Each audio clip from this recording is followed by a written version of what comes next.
Are you not crazy for Swayze? Well, I wasn't in 1987 when he sashayed onto the scene as bad boy with a heart of gold Johnny Castle in the Azorian tourism propaganda film Dirty Dancing. Look, I didn't get it. Faster than you could say watermelon, all the cute girls were wearing rolled-up, cut-off jean shorts. Suddenly the Catskills were in the ether, and not for the Headless Horseman, but for Baby Houseman. Vintage vibes surged. Old was new again.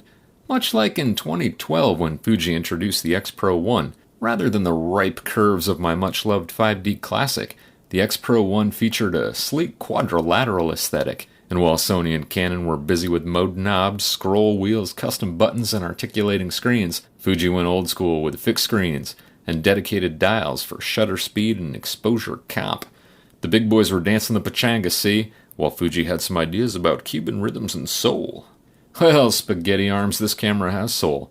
Like Johnny's 57 Bel Air Sport, it won't be the fastest, and it doesn't much like being out in the rain, but it sure is a comfortable ride. The buttons and dials are sensible and convenient, and you get where you need to go, and that is to a beautiful APS-C size 16 megapixel X-Trans 1 sensor. That sensor is special to Fuji folk, many of whom argue that it produces especially filmic images. Here, you be the judge. I'll play some from my recent trip to the Sheldrake. Oh, that's not true. I tried to deceive you like the Schumachers, and for that I'm sorry.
Now let's talk about what I like. Number 1, EVF OVF. Heck yes, I like having options, and this is a heck of a way to do it.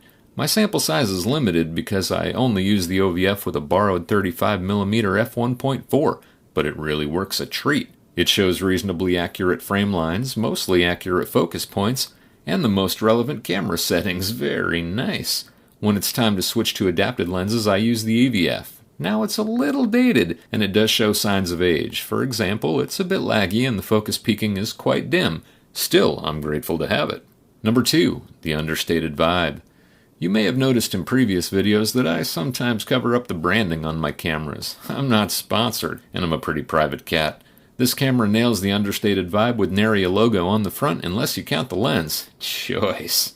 Number 3, the handling. When it comes to shooting, reviewing, and all too frequently deleting, I like a camera with tactile buttons and an intuitive workflow. This has both and makes for a seamless experience. Less thinking about the camera means more available brain bandwidth to focus on shooting images, right?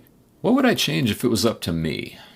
I do like a tilting screen, and this one is fixed. And sure, it would have been cool if the focus peaking was a bit more clear in the EVF, but neither of those gripes have cost me a shot. So gripe concluded. I've had the time of my life with this bad boy. I swear it's the truth, and I reckon I better get back after it. So thanks for stopping by. Happy shooting, and have a great day.